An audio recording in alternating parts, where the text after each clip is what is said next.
It was here at the intersection of County Highways B and W in the town of Grover that life changed forever for the Kust family.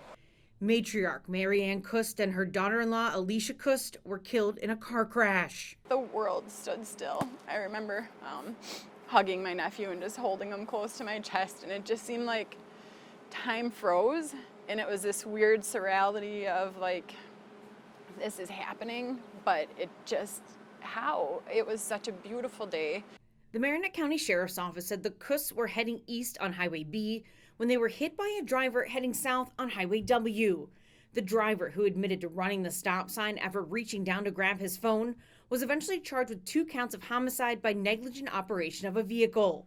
Just last week, a jury found him not guilty. I didn't know what I wanted for the verdict, and once I heard it, I had this burden feeling, almost like, whoa, this isn't going to do anything for the greater good. Now I feel burdened, and I know my sister and my brother and father support.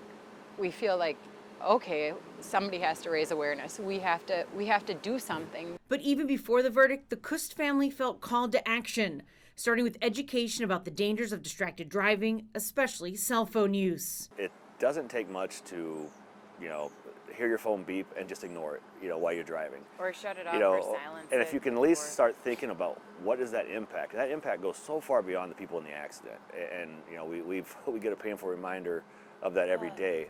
And if the loss of loved ones wasn't hard enough, the family was also dealing with legal and insurance issues. These are things you wouldn't know these laws, because you don't have a reason to know them, until you go through something like this. So with the help of State Representative Jeff Mersa of Crivets, they're working to create legislation not only with regard to distracted driving and its penalties, but also on issues of insurance, restitution, and potential civil claims for similar situations. Hopefully they make sense to other people so we can get them passed, but like I said, until we get the bill drafted and we get it out for co-sponsorship and then try to get it sent to a committee, we'll never know. The family of Marianne and Elysia Kust know they and their loved ones are making a difference. Mom and Elysia were, in the education world, and so if we can help raise awareness and teach, and if people need to learn that way, then as long as they learn, it's great.